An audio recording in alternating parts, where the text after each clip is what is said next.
Harka fuunee shamaa akkam jirtu kabajamtoota daawwattoota keenya nagaan keenya bakka jirtan maratti sinaa qaqqabu kun qophii keenya karraa hayyuuti. Arras dhimma diinagdee irratti keessummaa hayyuu diinagdee ta'an keessummaa isin jedhan yeroo hundaa waa'ee diinagdee irratti nu waliin isa ta'uu dhimmoota garaagaraa irratti dubbachuudhaan raaguun akkasumas xiinxaluudhaan beekamu hayyuu diinagdee Dr. Guutuu Teessoo waliin dhimma diinagdee Itoophiyaa keessattuu ammoo baajata Itoophiyaan bara kana ramaddee wal qabatuu fi taateewwan garaagaraa irratti wantoota jiran kan waliin dubbannu ta'a haga xumuraatti nu faana ta'an afeerraa keenya. Ani Lalisaa Lamuutii ogeessonni kaameraa Lammii Solomooniitii fi Dabalaa Nagaasaan waliin jiru haga xumuraatti nu faana ta'an ammas afeerraa keenya. Ayyo Dooktar baga nagaan dhuftan isiniin jedhu manuma keessaniidha dhimmootuma adda addaas waliin hojjetaa jirra waan ta'eef egaa karra hayyuu keenya irraatiin akkuma kanaan dura dhimmoota Oromoo garaagaraa irratti wantoota adda addaa kaasnee akkuma mari'ataa ture har'ammoo waa'ee diinagdee Itoophiyaa irratti waan bara bulchiinsa yaadigii haga ammaatti jiru irraa kaasnee haga guyyaa irratti taatee jiru fuulduratti immoo wanti haasa'amuuf wanti abdatamaa jiru maal kan jedhu irraa kaasnee waan tokko kaasna. Mee achi dudduubatti deebinee baruma bulchiinsa yaadigii jalqabee diinagdeen Itoophiyaa waa'ee guddina isaatii fi waa'ee lafaa dhufa isaatii akkasumas immoo waan hin jirre jiraachisuu irraa kaasee haga ittiin daadhatamuu irra ga'aati kan inni ture bara sanirraa eegalee mee bara bulchiinsa Mallas Zeenaawi yookaan bara Iyyaadiig waan diinagdee Itoophiyaa wal qabatu dudduubatti deebinee waan xinnoo haa kaasnuti. Bara Dargii wantoonni turan bara Iyyaadiigii immoo wanti jijjiiraman ittiin daadhatamaa turan waa hedduu jiru. Mee waan guddina Itoophiyaa kana Iyyaadiig maal fa'aa hojjetaatii ture maal fa'aa ittiin daadhataatii ture yeroosiif haalli isa dura ture mee maal fakkaata haala yeroo sirraa eegaltu. Haa ta'u egaan gaafa Adwaawiin biyya kana seenu haalli biyyi kun irra ture biyya waggaa 17 guutuu waraana keessa turte. Adwaawii jechuun wajjin waraana keessa biyya turteedha. Eertiraa wajjin waraana keessa biyya turteedha. Waraana bilisummaa Oromooti wajjin biyya waraana keessa turteedha. Sababa ta'eefi kallattii hundumaan dinagdeen ishee baay'ee kan miidhamaadha kan inni ture. Sababa waraanarraa kan ka'e jechaadha kun tokko. Lammataa imaammatti dinagdee sirni Dargii hordofaa ture. Isa central economy isa jennuudha. Isa mootummaan karoorsee qajeelfama mootummaan hojjetee mootummaan galmaan ga'u akkuma nama abbaa qabeenya dinagdee keessatti taphatu tokkottitu mootummaan ga'e akkasii taphatee dinagdee socho'aa turedha. Sababii fi dinagdee cufamaadha kan inni ture. Yoo waa'een daldalaa dhufee mootummaadha, waa'een qonna babal'oo yoo dhufe mootummaadha, waa'een hojii bu'uura misooma garaagaraa yoo dhufe mootummaadha. Kanaaf dinagdee hirmaachisaa hin turre, dinagdee private sectorii jabaa hin qabne sababa turee fi dinagdee baay'ee cufaadha. Sababa kanarraa kan ka'e immoo dinagdee warraaqsisaa sochiinsaa baay'ee dudduubatti harkifachaa ture kan turedha. Kabiraa hidhata biyyoota lixaarraa kan fagaate ture dinagdeen keenya bara sana jechaadha. Akkuma yaadatamu Itoophiyaan bara sana kan isheen hordoftu sirna sooshaalizimiiti. Sooshaalizimii ideoloojii kan isheen hordoftu kun immoo gara warra Raashiyaatii fi biyyoota fira Raashiyaa ta'anii wajjin kan ture sababa ta'ee fi biyyoota lixa jiranii wajjin hariiroo nuti qabnu baay'ee yaaraa ture. Sababa kanarraa kan ka'e maal jechaadha. Gargaarsi dhufu liqii dhufu dinagdee biyya kanaatiif waati faayidaa qabu gara biyya kanaa dhufu baay'ee yaaraa kan turedha jechaadha. Kun immoo dinagdeen biyya kanaa akka inni fuulduratti hin sochoone kan ta'edha. Kanaaf jecha bara sirna Dargii kana keessa guddinni dinagdee ture maali? Negative 2.5 growth rate fa'aa ture bara sana. Kan keessatti 2.5 growth rate kan inni guddinni ibbentaan 2.5 kan ture mootummaan Dargiidhaan qonna keessatti riifoormii wayii gochuu yaaleeti ture. Kooperaatiivii kana dhiyeessuudhaa kaasee qonni deeggaruudhaa kaasee hojiiwwan seektara sana keessatti hanga tokko hojjetame irraa kaasee seenaa Dargii keessatti wanti gaariidha jedhamu guddina persentii 2.5 hanga 3 yerootti guddatame ture. Kanarraa kan ka'e beelli hiyyumii baay'inni hawaasaa sadarkaa sararaa hiyyumaa gadi jiraatu. Daldalli bahaaf galaa vooliyuumii isaas yaraadha. Qaawwaan gidduu isaa jirus baay'ee dhibbaa kan turedha. Kanaaf egaan Adwaawiin kanaadha kan inni dhufee bara sana fudhatee jechuudha. Adwaawiin bara sana fudhatee waggoota kurnan jalqabaati akkatti dinagdee biyya kanaa hoogganu yuugaluu fi dideeti ture. Maalidha kan isaan ture waa lama gidduutti hidhaa keessatti rakkachaa turan. Soshaalista ideoloojii sana duukaa bu'uu gartuun addawaayii keessa riyoota falaasama sana deeggaran turaniiru.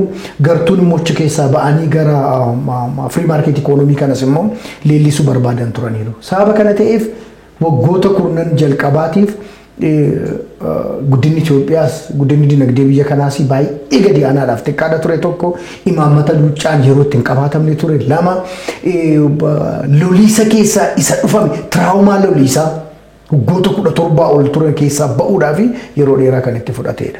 Egaan waggoota 10 booda guddinni ija qabu biyya kana keessatti dhugaadhumaan mul'ateera. Waa tokkotu jira biyya kana keessatti wal haaluutu jira.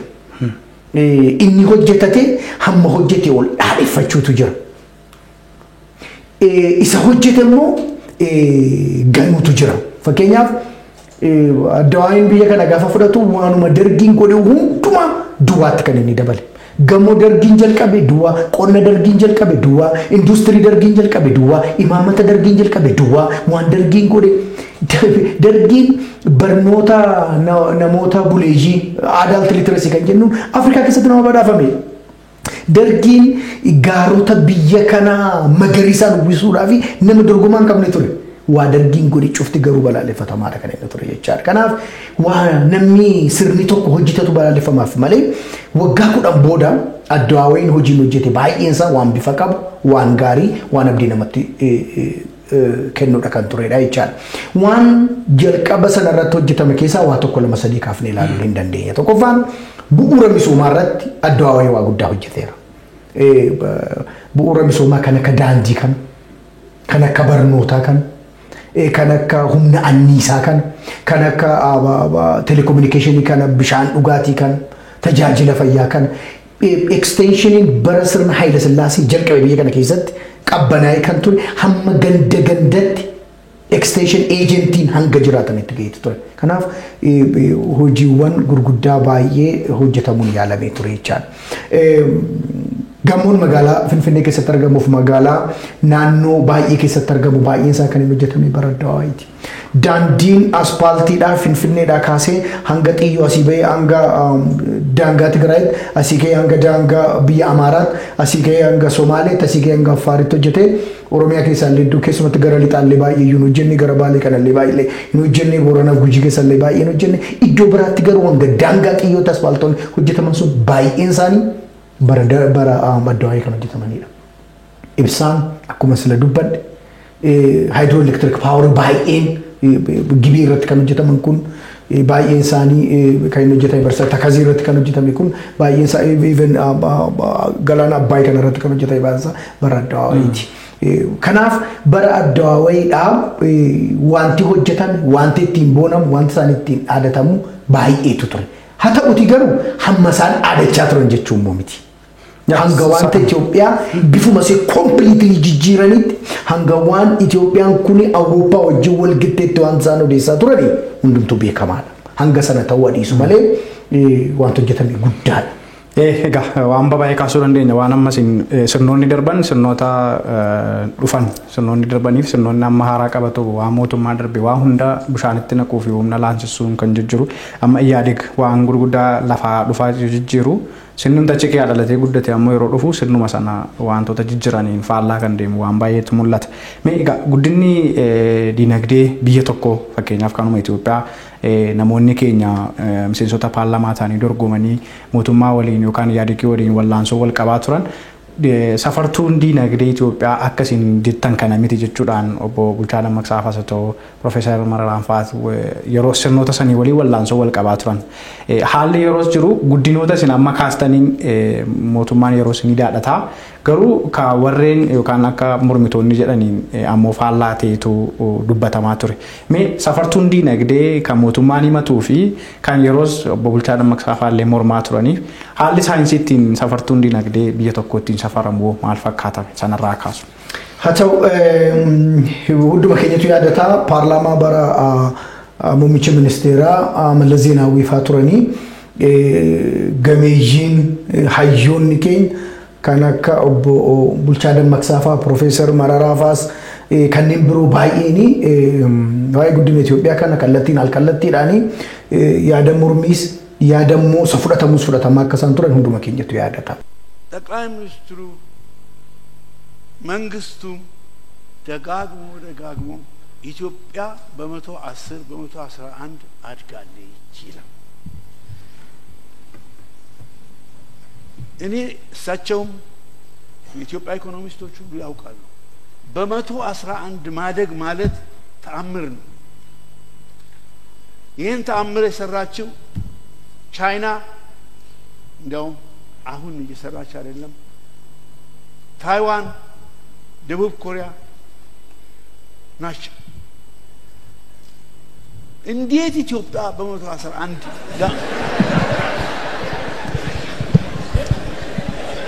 ኢትዮጵያ እንዴት አድርጋ ነው በ111 ያደገችው?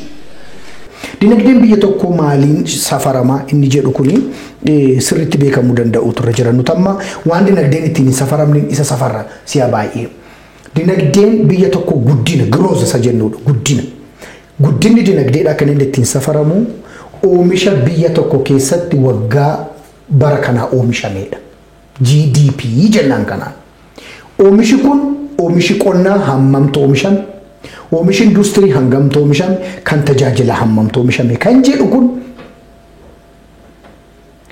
gatii gabaa waggaa darbeetiin shallagame oomisha waggaa darbeetii wajjin wal bukkee madaalama gatii baranaan yoo shallagdee gatiin dabaleera sababatee fi gatiin kaleessa birrii 5 ture har'a birrii 10 ta'eera sababatee fi yoo oomisha baranaa gatii baranaatiin baay'ifte waan dinagdeen biyya kana baay'ee guddatetti fakkaata kan baay'een angaa'onni mootummaa ittiin faajjessu biyyootaaf hawaasa faajjessu barbaadan lakkoofsa akkasiitiin. Kanaaf guddinni dinagdee biyya tokko riil waan jedhamutu jira. Riil jechuun utuu dabalii gatiidhaa keessatti hin hammachiisin oomishi duwwaan hammam dabaleera.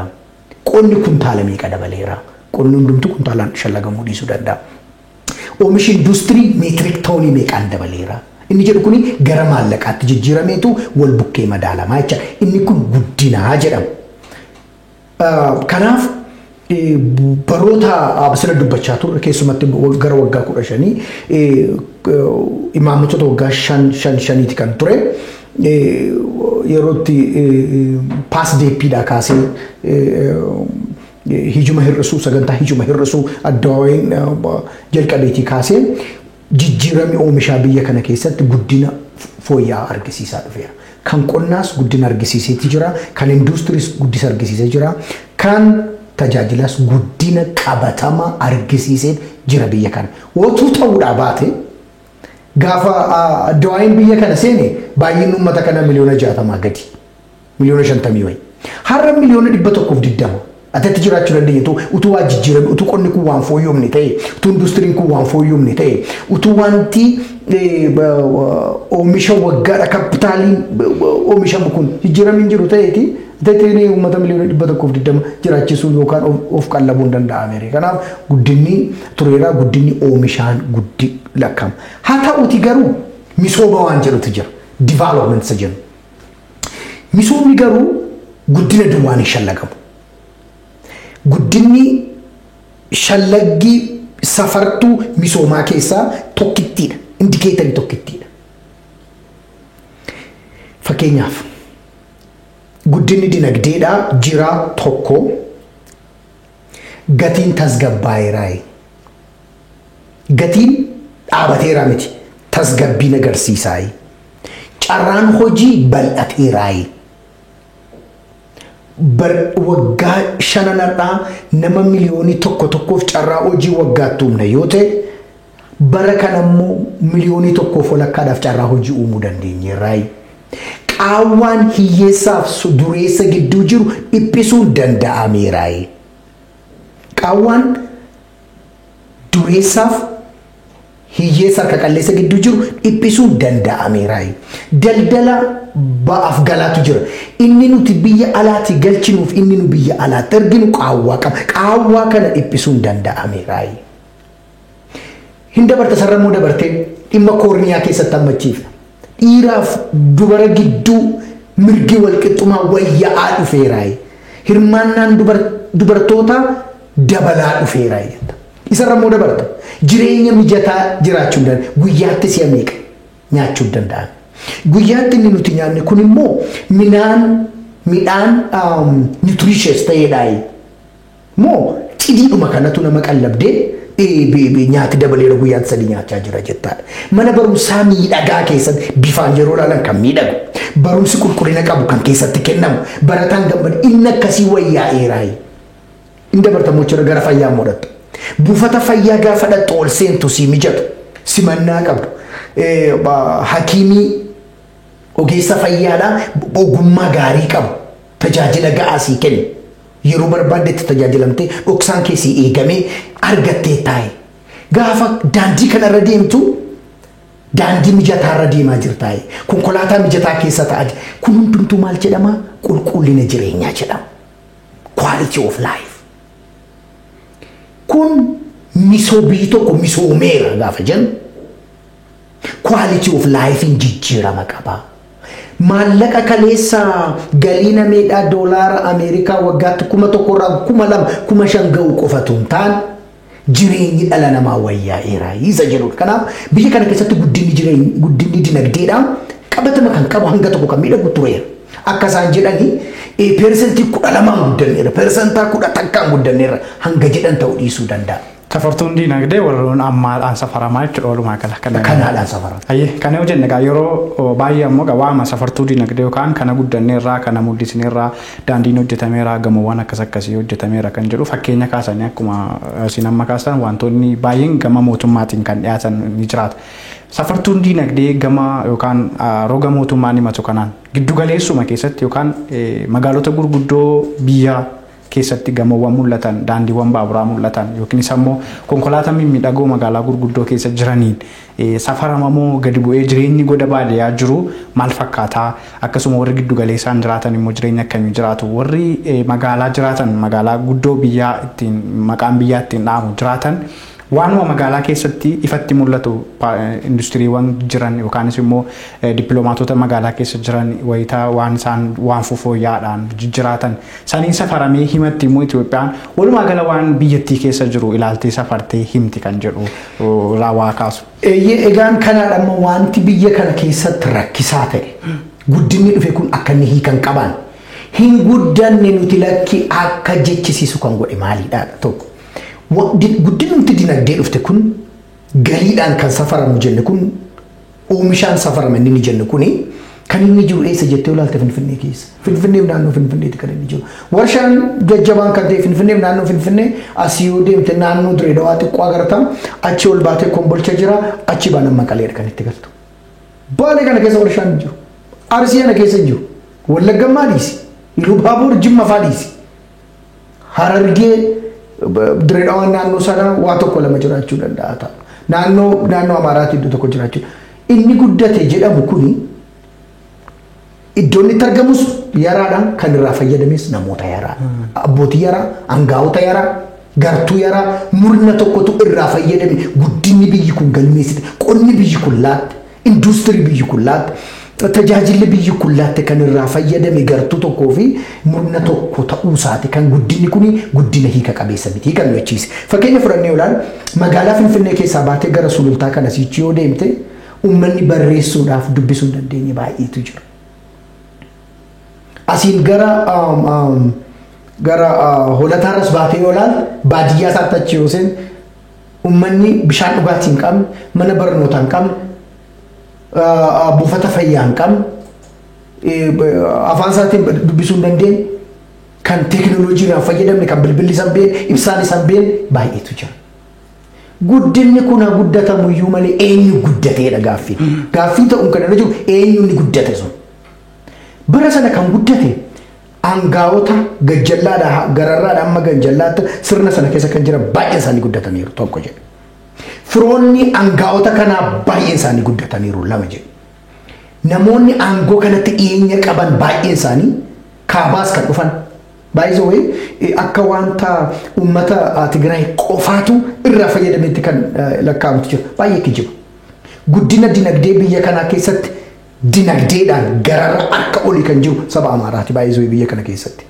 top 5 yoo fuut top 10 biyya kana addan baasoo jettee uummata Tigraay nu keessatti agartu aangawoota Tigraay nu keessatti agartu for that matter warruma sirnatti siqeenya turan warruma carraa sanatti siqeenya turantu isaatti guddate kanaaf guddinni tokko egaan hiika qabeessa kan jedhamu gara misoomaatti yoo nu geessuu danda'e gara misoomaatti immoo nu geesseera kan jennu maani equitable distribution of income jenna galii biyyi kun argatte guddinni biyyi kun argatte hanga humna keenya nu ga'uu danda'eera isa baadiyyaa jirus isa magaalaa xiqqaa keessa jirus hanga tokko ga'uu danda'eera gaafa sana guddina hiika qabudha guddina walooti guddina hammataa inclusive growth isa jennuudha jecha kanarraa kanaafee baay'ee way ammas guddachaa jirra yoo ta'e kan guddachaa jiru baay'ee isa durii caala nama qubaan lakkaa'amudha amma immoo keessumatti jecha kanaaf guddinni kun guddina hammataa yoom jechisiisa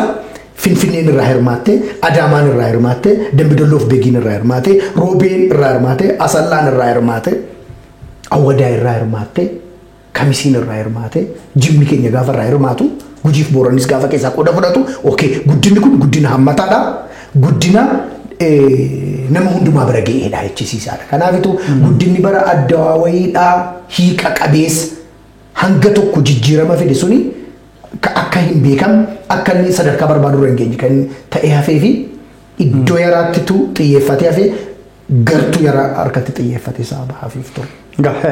Waan yaada gurguddaadha kan kaasaa jirru keessattuu daawwattoonni keenya waan baay'ee hubataa jiru jennee abdanna. Egaa waa'ee guddina jireenya hawaasaa keessattuu amma hawaasni keenya baadiyyaa fagoo jiraatu guyyaatti yoo baay'ate lama nyaata ganama ciree nyaatee kan laaqana malee olee irbaata nyaatu jira kan ciree osoo nyaatiin hojiitti bobbee laaqanaaf irbaata nyaatus jira jireenyi uummata magaalaa immoo kanaaf nyaatu hin jira shanillee kan nyaatan jiraachuu danda'u kan amma aangootti isa ta'uu qondaaltota isa ta'uu kan dhiyeenya waan isin amma kaastan sababoota ammaatiin jechuudha walitti dhufeenyi uummata keenya baadiyyaa jiruuf kan magaalaa jiru walitti araaramanii kaayyoo dinagdeen Itoophiyaattiin guddateera jedhama sana dhugoomsuudhaaf amma biyya kana keessatti inni baay'ee qabu gubbaa jira inni hin qabne immoo zeeroodhuma godda sana jira dinagdee Itoophiyaa guddataatii jira jedhamu kana keessatti haalota kana lamaan akkamii walitti araarsuun danda'ama. Agartee gaafa mootummaa biyya tokko taatu gaafa dhaabbata biyya geggeessuuf saba guddaa akka biyya kana geggeessu gaafa taatu kaayyoon kee inni jalqabaa maali? Isa hin nyaanne nyaachisuudha. Isa tokko nyaatu nama nyaachisuudha. Isa uffachuu dadhabee uffachiisuu danda'u. Isa mana barumsaa dhaquu dadhabee mana barumsaatti arguu. Isa barate immoo kan daran wayyaa'u gochuudha. Biyya kana keessatti ati akkuma tamma kaafte kan sadii nyaatu miti baay'isee hanguyyaa guutuu nyaachaa oolu jira biyya kana keessa. Biyya kana keessa guyyaa guutuu kan nyaachaa oolu jira kan guyyaa lama keessatti nyaata hin nyaannes immoo jira. Keessumatti bara amma jiru kana keessatti kan cireetu nyaatiin laaqanatu nyaatiin irbaatatu nyaatiin bulu jira kan guyyaa lama utuu nyaatiin oolii bulu jira biyya kana keessa. Kun theory miti yaadarimee miti jireenya qabatamaa uummata keessa jiru kanaan kan hin sittamaa jiru. Kanaaf guddinni biyya tokko guddatameera kan jedhamu uummata kana walqixa tajaajiluu yoo danda'e walqixa miti equality hin ta'in equitable jenna walqixa miti maal jedhama hamma siimalu irraa hirmaachuu danda'u sirra jiru hamma gumaachite amma ifaajji amma dadhabde amma mirga keetii irraa fayyadamuu danda'u sirra jiru necessarily walqixa hunduma keenya wal ga'uun irra jiru tokko sa'aatii 24 hojjetee fayyadamee ati sa'aatii 5 hojjettee walqixa irraa arganna hojjettuun akkasii. Inni tokko daabaa oomishee fidee ati immoo achi waa xiqqoodhaa wajjin wallaansoo qabaa ooltee fiddee walqixa irraa arganna jechuun miti garuu hanganuma irraa argachuudha. Guddinni biyya kana misooma fiduu hin dandeenye kun jala muramee beekamuu danda'u ture jira biyya kana keessatti. Guddinni dinagdee biyya kana misooma dinagdee fiduu hin dandeenye. Misooma dinagdee gaafa fidu maal godhaa isatti sila jetteedha. Dureessaa fi hiyyeessa gidduu isa jirutu dhiphisaa deemaa tokko kun. Lammiin biyya kanaa guyyaatti 2-3 nyaata ga'aa argatee akka oolii bulu gochisiisaa. Ola deemaan akka barnoota argatu, akka tajaajila fayyaa argatu, akka tajaajila geejjibaa argatu, akka bishaan dhugaatii argatu, ibsaa argatu godhaa.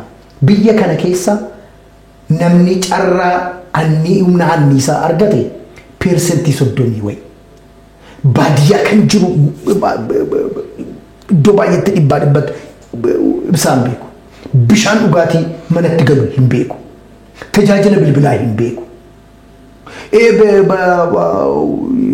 Qulqullina akka itti eeggatu tajaajila fayyaa har'a gaafa haasofnu walakkaa guyyaa deemee yookaan sa'aatii 2-3 deemee kan mana barumsaa dhaqee baratu jiran yeroo haasofnu kan.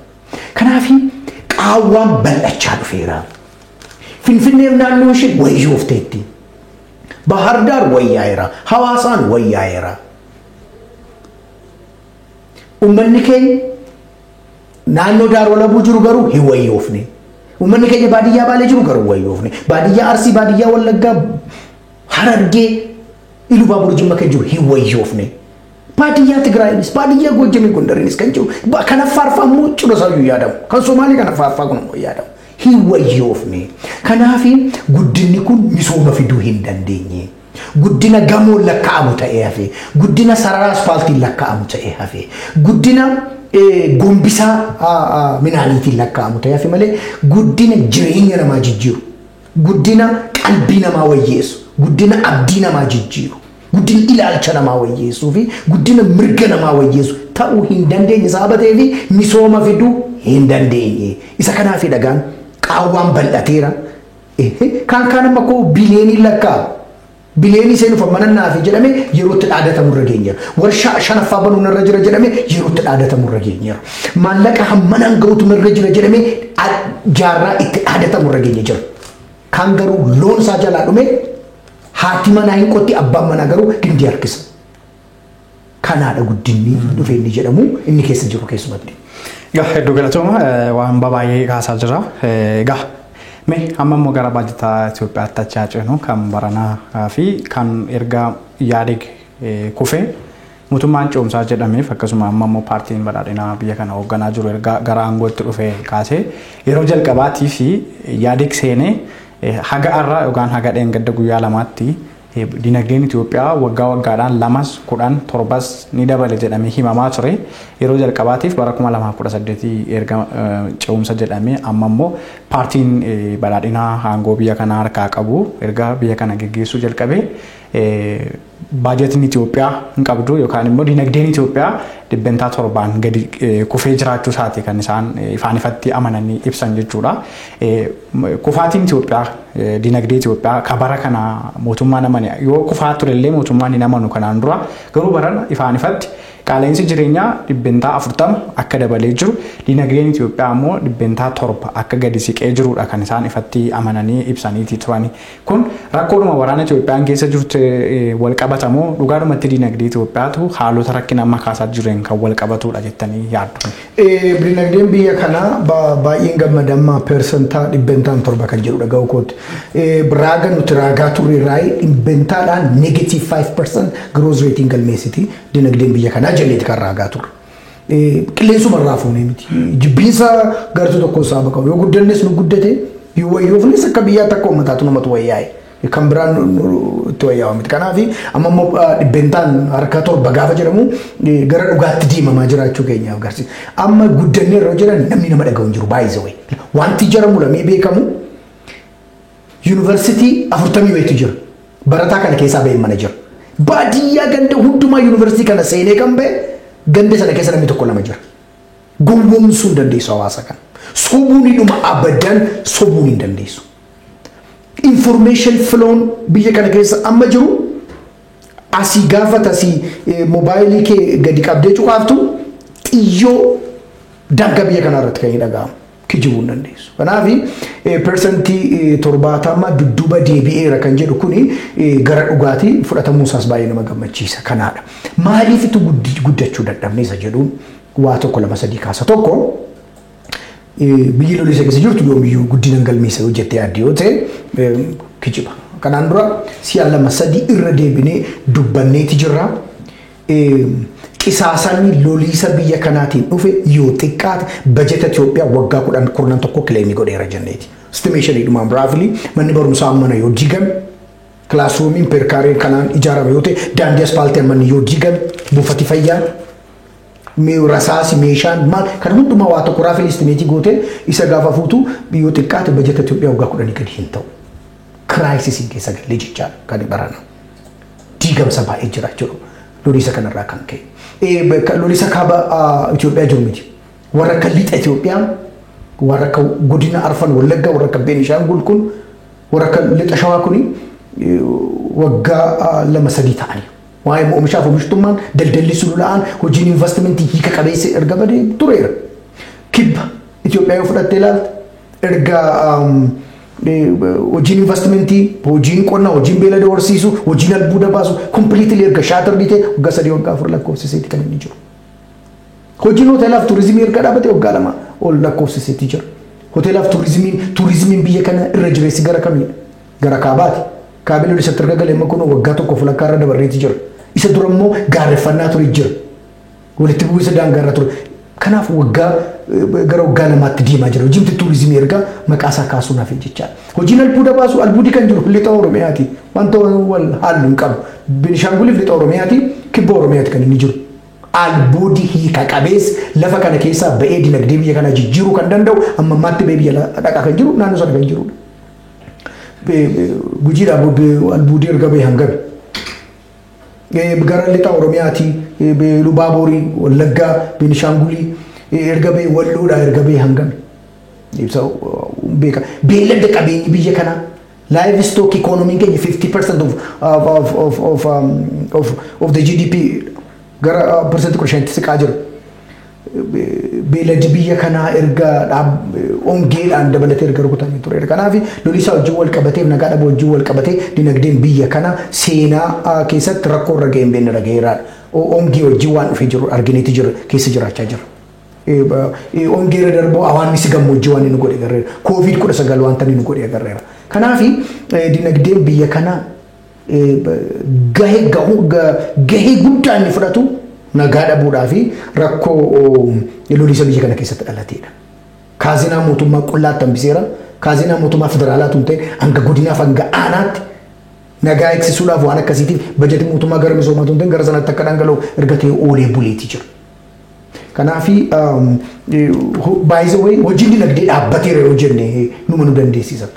Ishee asiin Finfinnee naannoo isheetti sosochootu ishee naannoo godinaalee tokko tokko keessa socho'u argina irra malee hojiin dinagdee dhaabbateera yoo jenne sobaan hin godhu. Kanaaf guddina miti zeeroo gross rate manteenii gochuun rakkisaadha.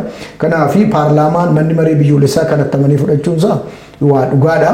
Isa kaan immoo utuu akkaataan qabiyyee ragaa keenya sululaadhaaf ifatu jira ta'eeti tokko 2-3 jennee lakkoofnee lafa kaa'uu dandeenya ture. Baajetni yookaan dinagdeen Itoophiyaa erga kana kufee ammoo qaala'insi jireenyaa ammoo 40% dabaleera erga jedhamee bara kanaaf yookaan bara 2015 ammoo baajetii addaa ramadameetii jira. Biyya akka kana rakkoo keessatti kuftee waraanaanis haa ta'u waraana waliinii haa ta'u kan qaala'insa jireenyaa daldaltoonni yookaan immoo faddaaltonni jedhan gidduu seenanii rakkinaatti uummata kana galchuu beela yookaan immoo qaala'insa jireenyaa akka meeshaa waraanaatti itti fayyadamuudha kan biyya kana keessatti baay'inaan mul'ataatii ture. Biyya rakkoo haga kanaa baadhattee jirtu keessatti bara dhuftuuf baajetii maddabame rakkoowwan amma Itoophiyaan keessa jirtu kana bara dhuftuuf baajetii ramadame kun baraaruu danda'a jettanii yaaddu? Ramaddii bajetaa biyya kanaa keessatti yoo ilaalle nominal budget kan jennu jira. Nominal jechuun lakkoofsasaa. Gaafa lakkoofsasaa ilaaltu lakkoofsi dabalaa dhufeera. Miidhagaa gurguddaadha. Jajjabaataa kanatu jira lakkoofsi. Bara waggaa 2 dura bileenii 4 fi mileenii 76 ture. Mileenii 700 fi mileenii 60 ture. Waggaa amma keessa jiru kanaaf immoo bileenii 5 fi mileenii 600 fi gara mileenii 10 ture. Amma immoo manni maree ministeerotaa kan indoorsii godheera jedhamee marsariitii hawaasaa irraa argattu bileenii 700 fi mileenii 800 fi akkamitti akka waamtu beeku afaan Oromootiin kana 786 biiliyoon jechuudha. Yookaan immoo afaan Amaaraatiin 786 biiliyoon kan jedhan kanaadha jechaadha. Lakkoofsaan yoo ilaalte persentaa guddaadha. Inni barreen gaddaa inni waggaa achaanu persenta dhibbentaan 23 inni amata darbee waggaa darbee persenta 18 inni baranaa 16.6 guddateera nominaalii qarshii Itoophiyaatiin gaafa ilaaltu jechaadha. Mee kan ammoo gara doolaaraatti jijjiirree ilaallu. Gara doolaaraatti jijjiiran inni waggaa achi darbee persentii 1.5 duwwaadha kan inni guddate. Inni waggaa darbee negative 0.5 dha kan inni guddate. Inni waggaa inni amma keessa jiru kun jechaadha. Inni baranaa kun immoo doolaaraan exchange rate amma jiru yoo shallagdee ilaalte persentii 7 guddatee jira. Persentii hanga 17 guddatee jira doolaariidhaan. Kana maaliini sharafa irra caalaa biyyi kun oomisha biyya alaa galchuu irratti hirkattee jiraatti. Import dependentidha. Daldalli ba'aaf galaa keenya qaawwaan isaa guddaadha sababa ta'eef shallaga keenya sharafa biyya alaan gochuu caalaa wayyaadha jennee. Kanaaf hamma qarshii Itoophiyaan guddatte gara maallaqa san barbaachisutti dinagdee biyya kanaaf isa barbaachisutti gaafa jijjiirree ilaallu persentii xiqqoodha kan isheen guddachaa dhufte. Bajetiin jechuudha. Kun sharafa biyya alaati wajjin. Meeqaala insaan immoo afu real growth jennutu jira. Inni sila nominal lakkoofsaan. Lakkoofsaan itun ta'e humna isaatiin. Gartee lakkoofsa miti. Humna isaati kan barbaachisu. Humna isaa ammamiidha. Kana fudhattee yoo ilaalte barana qaala'insi jireenya persentaa 40-43 ga'eera. Kana jechaan maal jechaadha? Humni bituu danda'u qarshii biyya kanaa dhibbentaan harka 43 gadi bu'eera jechuudha. Garuu nuti immoo maallaqaa dhibbentaan hammam daballee 16 daballe qarshii Itoophiyaatiin naannoo 16 kan daballe. Maal jechaadha kuni? Yoo addaddummaa lamaanii fuute bajetii baranaa humni bituu danda'u isaatii dhibbentaadhaan persentii 24 gadi bu'ee jira jechaadha. Maallaqa inni barana isa inni waggaa darbe hojjetu harka 25 isa gajjallaa jiraachaa 24 tuqaawwa isaa bateef. Kanaaf hin daballee kan jedhudha kun tokkodha. Bajetii bileenii 786 kun bileenii 786 kun hin ga'a bajeta waggaa bara 2015 jettee yoo ilaalte raawwatee hin ga'u. Qaala'insa jireenyaa fudhattee yoo ilaalte amata dhufus mee qaala'insi persentaa 40 duwwaadha fudhatamu. Baay'ee sanaa oli. Persentaa dhumti dhibbentaan harki 40 fudhatamu jennee yoo ilaalle kun tokko. Lammata immoo mootummaan kan inni amanee marsariitii hawaasaarra jiru loliisa naannoo Tigraay tam dhalate kanaanii $2.5 billion kiraayisiin nurra geeraa jedhu. Mee diigamsa kana waggaa 5tti bakka buufnaa jennee ayaan. Kanaafuu kan bara dhufuu meeqachuudha doolaara Ameerikaa miliyoona 500 nu barbaachisa jechaadha. Diigamsa isa dhufe duwwaa bakka buusuudhaaf. Isa immoo qaala'insa jiruun itti dabaltee miliyoona 500 sana yoo fuute bajetii bara gariif nu barbaachisu yoo xinnaate tiriliyeena 1.2 nu barbaachisa qarshii Itoophiyaa. Diigamsa jiru bakka buuftee humna bituu isaatii kan baranaa wajjin wal qixxeedhuma akka inni ta'u goote isa baranaa qofaa wajjin wal qixxee akka ta'u goote hojii sululaanan hojjedha yoo jette waggaa dhufu qarshii Itoophiyaa tiriliyeena 1.2 si barbaachisa.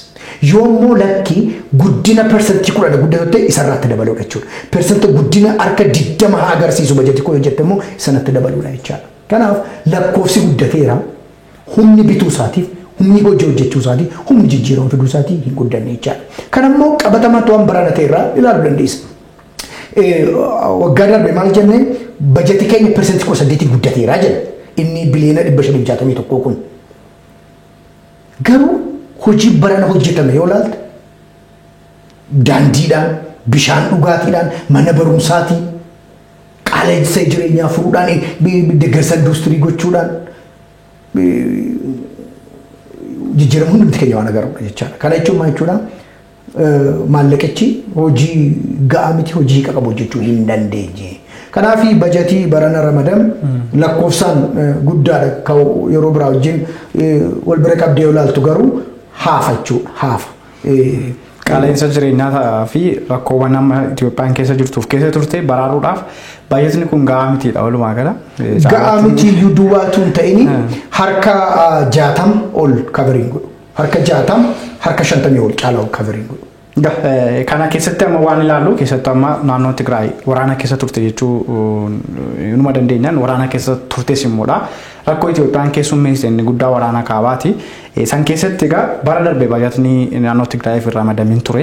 Sanuuf ammoo wal dhabdeen garaagaraa sababa sanaan miidiyaa irrattis haa ta'u aktivistoonni xiinxala isaaniitiin kakaa'ate kan isaan turanii. Bara kana ammoo naannoo Tigraayiitiif baay'ata amma Itoophiyaa irra maddee keessaa biliyoona 12 kan naannoo Tigraayiidhaaf ramadame.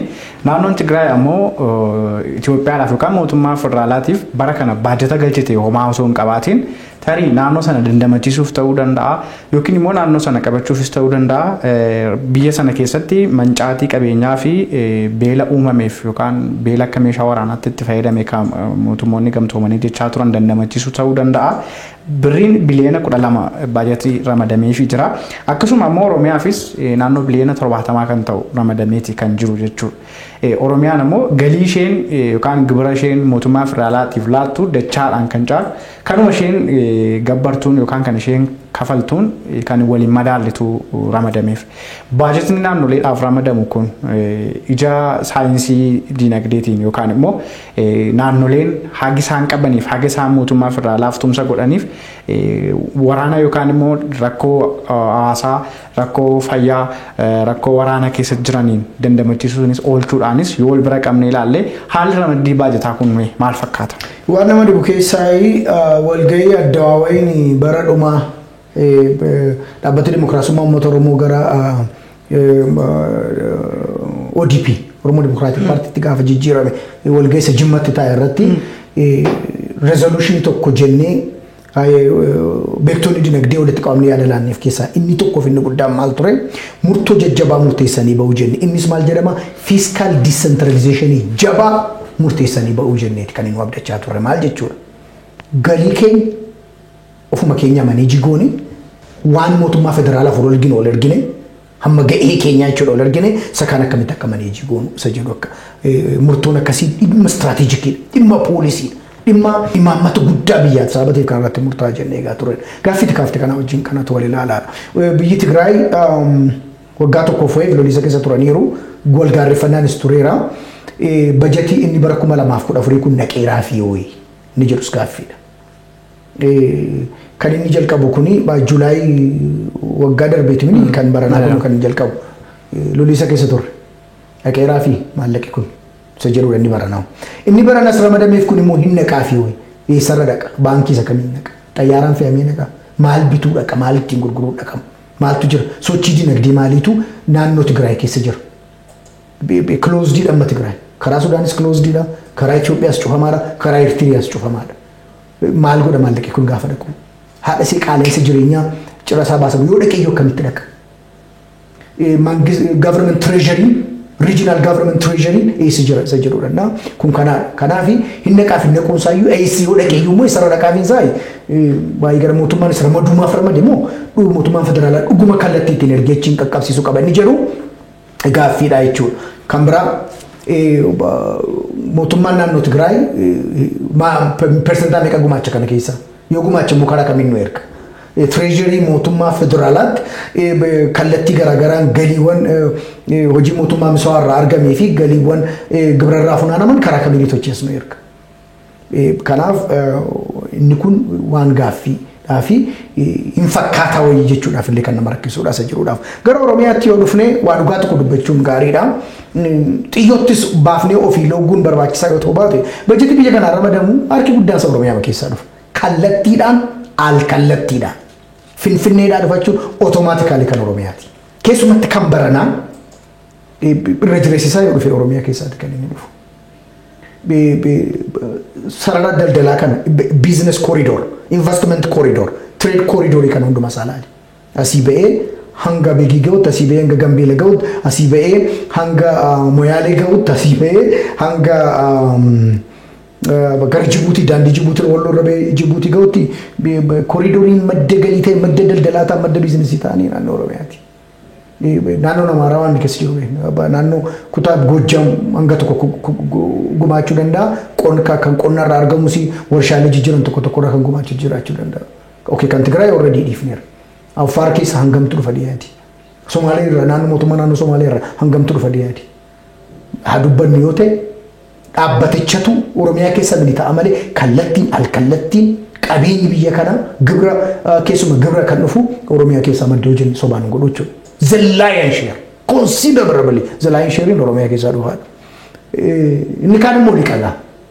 Bajeti kuni bajeti biliyoonii 786 kuni liqaa fi gargaarsa harki caalaan. Inni qabu keenya yookaan hunduma keenyaati jechaadha. Inni bilateral dhaabbilee liqa kennan irraa mootummaalee liqa kennan irraa bifa liqaan dhaabbilee gargaarsa kennan irraa mootummaalee liqa kennan mootummaalee gargaarsa kennan irraa kan dhufu inni guddaan persentaa guddaanis immoo gargaara sanarraa akka argamu ilaaluun baay'ee barbaachisaadha jechaadha. Kanaaf Oromiyaadhaaf dhuguma biliyooniin 70 gahaadha yoo jette ga'a miti hammanan ga'u egaa hin sirrata gaaf tokko jettee yaadda akkatti. Egaa waan baafattuun faallaa wayita argattu akka sabaatti yookaan akkuma nama dhuunfaatti illee rakkoon mudachuu danda'a. Meeqa Itoophiyaan bara 2015 akka lakkoofsa isheetiitti lakkaa'attuun baajataa akka kanaa ramadatteetti keessattuu ammoo qoqqobbiin diinagdee AGOAs isheerra jira. Qoqqobbiin diinagdee AGOA kun yoo haala kanaan itti fufe liqii isheen abdattee baajataa kana murteeffattes yoo akkuma AGOA sana qoqqobbiin itti hammaate fuuldureen egeree diinagdee Itoophiyaa yookaan baajata bara 2015 Itoophiyaan akeekkatteetti seente kun maal ta'a yoo sun ta'uu didoo baajati ramadamee hafe kun maal ta'a kan jedhu sodaa guddaadha. Fuuldura yookaan egeree diinagdee Itoophiyaa bara 2015 kana baajata ramadame kana fuudhanii hojiitti oolchuufis ta'ee itti fayyadamuudhaaf qoqqobbiiwwan biyyoota lixaatiin jiranis akkasuma kan AGOA irra jiru kan yoo haala kanaan itti fufe qaala'insi jireenyaas yoo haala kanaan itti fufe Itoophiyaaf egereen diinagdee ishee gara itti aanu maali? Waa sadan tokko murteessoodha waggaa dhufan kana keessatti. Inni jalqabaa nagaan bu'uu danda'u turre jira. Bara 2015 kana nagaa militaanaan waa'ee ammaa haasofnu kana haasofnu. Isa kanaa gadi ta'a. Amma manni maree biyyoolessaa dhibbeentaan harka 7 jira taanaan dhugaa dubbachuuf waggaa dhufu 20 uumaman. Persentaan dhibbantaan uumaman haalli kun akka kanaan itti fufee jennaan jechaadha. Negative 20% growth rate jechaa kiyyaban. Kanaaf nagaan unconditionally daandiitti nagaan bu'uu irratti asiichi deemuun barbaachisaadha. Baaleen isa ta'u booleen jechuudha nagaan bu'uu danda'u turre jira isa jedhuufan. Yoo ta'u dhaabaate qonni sululaan hin jiru, daldalli sululaan hin jiru, hojiin investimentii hin jiru, labor mobility kan jennu jiru humni namaa iddoo tokkotti akka barbaachisu socho'uu hojjechuu danda'u turre jira. Capital mobility kan jennu jira. Qabeenyi kun iddoo tokkotti socho'uu hojjechuu danda'u turre jira. Oomishni kun immoo raabsamee gatii gaariif gatii ga'atee itti gurguramee warra hojjeteef immoo galii gaarii fiduu danda'u turre jira jechaadha. Kanaaf hojiin bittaaf gurgurtaa inni gabaa galtee keessa jiruuf gabaa oomisha keessa jiru kun sululaa ta'uuf nagaan si jalqabaate nagaan hin jiru taanaan tokko iyyuu yaaduu dandeenyu. Waa'ee gargaarsaa waa'ee biliyoonii meeqa yommuu kenname iyyuu isaa inni jalqabaa nagaadhaa isa jedhudha kun tokko. Lammataa warri liqa kennan kun egaan qoqqobbiin kallattiin alkallattiin nurra kaa'amaa dhufeeti jira. Inni kunis sirrattu taanaan rakkisaadha. Harki caalu persentaa 50-60 gibira biyya keessaanan yoo haguuggadha jedhee yaadi malee nagaan hin jiru taanaan gibira hin argattu. Kanammoo yaadachuudhaa fi waggaa kana mootummaan kaazinaa keessaa baasee gibira sabsidaayizii godheera. Gibiratu hanqannaan gara biliyoona meeqaa fuudhee akka buuse miidiyaadhaan nutti himan. Kanaafi inni itti daldaltee isa daldalarraayi isa hojjeturraayi maddeen galii garaagaraa irraa gibirri argamu kun iyyuu hin jiraatu jechaadha. Isarra darbee gargaarsi jiruu fi liqi jiru kun haala kana namni si liqeessu jiru. Biyya nagaa hin qabne, biyya tasgabbii hin qabne, biyya investimentiidhaa fi mijattuudha jedhamee itti nama siifneef liqi jiru jechaadha. Kanaaf liqi kun hin argamu taanaan baay'ee danjarasiidha jechaadha. Gargaarsi hin argamu taanaan hirkoon keenya gargaarsa harki caalaansaa waan haalli miti. Jireenya keenyaaf qe'ee keenya sababa ta'ee fi irra jireessi jireenya keenya gargaarsatti kan hirkateedha. karaa miti mootummaa isa ta'u karaa dhaabbilee mootummaa karaa dhaabbilee baayilaateraalii maltilaateraal jennu kan hundumaa biyya kana keessa dhufanii hojii misooma mootummaa hojii misooma miti mootummaa deeggaruudhaan gargaarsaan kan dhufu maallaqa biliyoonii guddaadha kan biyya kana seenu.